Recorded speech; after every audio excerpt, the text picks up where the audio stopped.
let's look at how to retrieve and respond to alerts from multiple customer EDR platforms using Tines. To get started, you'll need CrowdStrike and SentinelOne, our two EDR integrations in this instance. We'll need a Slack credential, a Tines API key, and 2 Tines resources to store your customer configuration as well.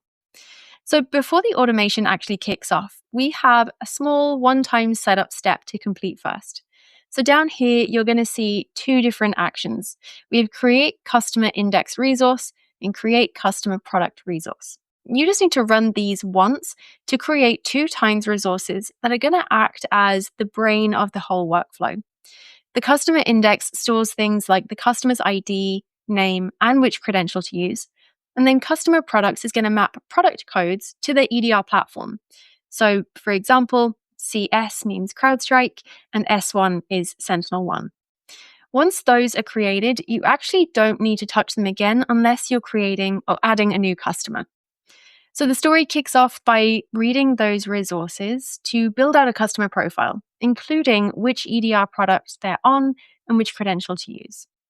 From there, it's going to dynamically fetch alerts from either CrowdStrike or SentinelOne, depending on the customer, and then explode each of these alerts out so that each alert is processed individually.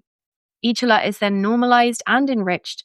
We create a record to store that data and create a Tines case so that it's automatically tracking the whole investigation.